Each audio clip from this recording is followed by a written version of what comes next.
कानून घटिया होता है तो अराजकता बढ़ती है। 1954 में नेहरू जी ने घटिया कानून बनाया था जिसको ड्रग एंड मैजिक एक्ट कहते हैं। इस घटिया कानून के कारण स्वामी रामदेव जी को और आचार्य बालकृष्ण जी को सुप्रीम कोर्ट में बिना शर्त माफी मांगना पड़ रहा है। उनकी कोई गलती नहीं है, फिर भी माफी मांगना पड़ रहा है। क्यों? क्योंकि यह कानून घटिया है। जिन बीमारियों का इलाज पतंजलि में होता है, गारंटी के साथ होता है, जिन बीमारियों का इलाज स्वामी रामदेव और आचार्य बालकृष्ण जी ने किया है, लाखों लोग ठीक हो चुके हैं जिन बीमारियों को अपना इलाज करा के, उसके लिए भी स्वामी रामदेव जी को और आचार्य बालकृष्ण जी को सुप्रीम कोर्ट में माफी मांगनी पड़ रही है, क्योंकि यह कानून कहता है कि इन बीमारियों का आप प्रचार प्रसार नहीं कर सकते। मैं साल में 2 बार पतंजलि जाता हूं, एक बार जून में जाता हूं छुट्टियों में, एक बार दिसंबर में जाता हूं, और मैंने अपनी आंखों से देखा है कि वहां पे लोग अपेंडिक्स अपना ठीक कर चुके हैं आके। योग प्राणायाम आयुर्वेद के जरिए लोगों ने अपना अंधापन ठीक किया है। योग प्राणायाम आयुर्वेद के जरिए लोगों ने पतंजलि में आके अपना कैंसर ठीक किया है। पतंजलि में लोगों का मोतियाबिंद ठीक हुआ है। ये मैं अपनी आंखों से देखा बता रहा हूं। योग प्राणायाम के जरिए, आयुर्वेद के जरिए पतंजलि में आके लोगों ने अपना बहरापन ठीक किया है। डायबिटीज ठीक हुई। डायबिटीज तो पूछे नहीं, करोड़ों लोगों को ठीक हो चुकी है पतंजलि में आके। मंद बुद्धि का इलाज पतंजलि में होता है। यूट्रस का इलाज पतंजलि में होता है। माहवारी की समस्या का इलाज पतंजलि में होता है। नर्वस सिस्टम का इलाज पतंजलि में होता है। ड्रॉप्सी का इलाज पतंजलि में होता है। मिर्गी का इलाज पतंजलि में होता है। पथरी का इलाज पतंजलि में होता है।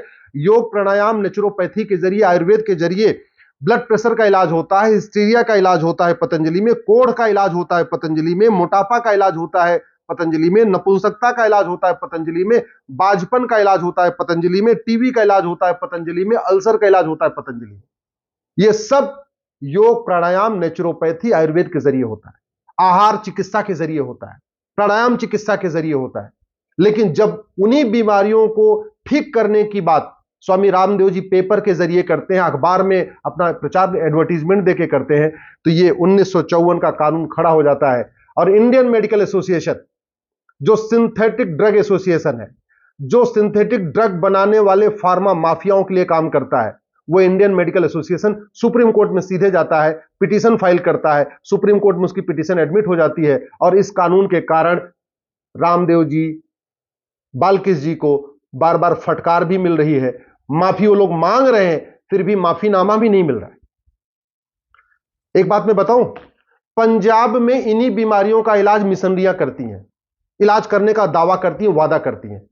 पूरे पंजाब नहीं, पूरे भारत में मिशनरियां चंगाई सभा लगाती हैं, और चंगाई सभा लगा के कहती हैं कैंसर ठीक कर दूंगा, घुटना ठीक कर दूंगा, बाजपन ठीक कर दूंगा, नपुंसकता ठीक कर दूंगा। और अब तक करोड़ों एससी एसटी को कन्वर्ट कर चुकी हैं ईसाई मिशनरियां, इन्हीं बीमारियों का इलाज करने का वादा करके। लेकिन इंडियन मेडिकल एसोसिएशन कभी मिशनरियों के खिलाफ सुप्रीम कोर्ट नहीं गया। बहुत सारे मजारों पे, बहुत सारे दरगाहों पे बोर्ड लगे हुए हैं कि हम ये बीमारी ठीक कर देंगे, ये बीमारी ठीक कर देंगे, और वो उन बीमारियों का ठीक करने का वादा किया जाता है, दावा किया जाता है, जो इस कानून में लिखा हुआ है। लेकिन इंडियन मेडिकल एसोसिएशन आज तक कभी नहीं गया। चाहे हिंदी का अखबार हो, चाहे तमिल का अखबार हो, चाहे तेलुगु का अखबार हो, रोज निकलता रहता है, फलाने बीमारी ठीक कर दूंगा, फलाने बीमारी ठीक कर दूंगा, भूले साहब, फन्ने साहब, भन्ने साहब, फन्ने साहब, ऐसे पता नहीं कितने सारे वहां पे तांत्रिक मांत्रिक का रोज प्रचार करते रहते हैं। 1000 रुपए में ठीक कर दूंगा, 2000 रुपए में ठीक करता हूं। इंडियन मेडिकल एसोसिएशन कभी उनके खिलाफ सुप्रीम कोर्ट नहीं गया। लेकिन जब पतंजलि ने यह काम करना शुरू किया तो इंडियन मेडिकल एसोसिएशन चला गया। इंडियन मेडिकल एसोसिएशन की मंशा जो है मुझे इसलिए खराब लगती है कि अगर वास्तव में वो चाहता है कि किसी भी बीमारी का प्रचार प्रसार ना हो, किसी भी बीमारी का जो दवाई है उसका प्रचार प्रसार ना हो, तो उसके लिए तो सुप्रीम कोर्ट पिटीशन फाइल करना चाहिए था। उसको बताना चाहिए था कि सुलभ शौचालय में भी जगह जगह स्टिकर लगा लगा के लोग इलाज करते हैं। रेलवे के स्टेशन के आसपास जगह जगह पंपलेट लगा के कहते हैं हम बीमारी ठीक कर देंगे। मिशनरियां पूरे देश में चंगाई सभा करती हैं। बहुत सारे जिहादी संगठन है, वो जगह जगह ऐसे सभा बुलाते हैं और बीमारी का इलाज ठीक करने का दावा करते हैं और बाद में कन्वर्ट करा लेते हैं। तब तो बात समझ में आती है। लेकिन इंडियन मेडिकल एसोसिएशन केवल और केवल पतंजलि के खिलाफ गया है, इसलिए उसकी मंशा पे बहुत बड़ा सवाल खड़ा होता है। अब दूसरी बात आती है सुप्रीम कोर्ट।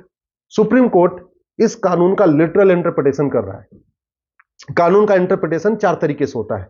लिटरल इंटरप्रिटेशन मतलब कानून में जो लिखा है बस उसी को पढ़ना। पर्पोजिव इंटरप्रिटेशन का मतलब कानून क्यों बनाया गया था। हार्मोनियस इंटरप्रिटेशन, कंस्ट्रक्टिव इंटरप्रिटेशन, अलग अलग तरीके से इंटरप्रिटेशन होता है। अभी तक चूंकि लिटरल इंटरप्रिटेशन हो रहा है कि भैया इस कानून में लिखा हुआ है इन 54 बीमारियों का आप प्रचार नहीं करेंगे, इन 54 बीमारियों को ठीक करने की गारंटी नहीं लेंगे, इसलिए आपने पतंजलि ने चूंकि इनका विज्ञापन दिया है तो वो गलत किया है। चलिए सुप्रीम कोर्ट क्या करेगा मैं उस पर नहीं जाता। भारत की सर्वोच्च अदालत है, सर्वोच्च अदालत जो भी करेगी वो ठीक करेगी, मुझे ऐसा पूरा विश्वास है। मुझे पूरा ऐसा विश्वास है कि सुप्रीम कोर्ट आने वाले टाइम में इस एक्ट का हार्मोनियस इंटरप्रिटेशन करेगी, पर्पोजिव इंटरप्रिटेशन करेगी, कंस्ट्रक्टिव इंटरप्रिटेशन करेगी, केवल लिटरल इंटरप्रिटेशन नहीं करेगी। इस कानून के एम्स एंड ऑब्जेक्ट्स में लिखा हुआ है कि ये नीम हकीम खतरे जान जो उस समय बोर्ड लगाते थे उनको रोकने के लिए बनाया गया। तो पतंजलि कोई नीम हकीम से तो नहीं चलती। पतंजलि में तो पूरा रिसर्च सेंटर है, दुनिया का सबसे बड़ा आयुर्वेद का रिसर्च सेंटर पतंजलि में है। तो इसलिए पतंजलि में कोई नीम हकीम तो काम करते नहीं। पतंजलि के पूरे देश भर में 1200 से ज्यादा डॉक्टर हैं जो बाकायदा वेल क्वालिफाइड डॉक्टर हैं।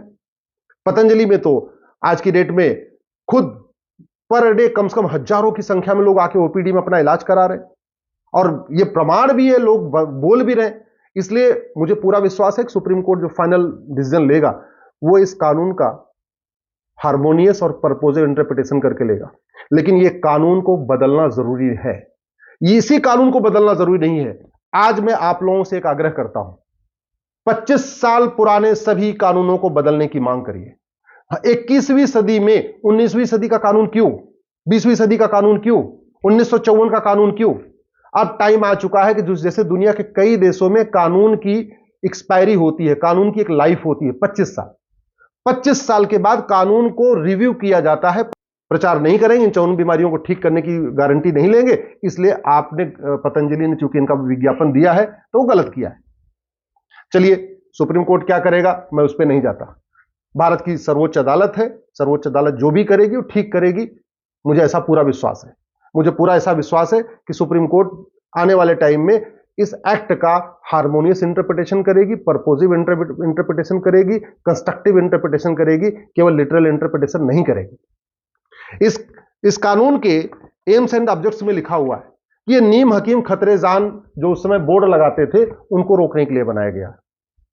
तो पतंजलि कोई नीम हकीम से तो नहीं चलती।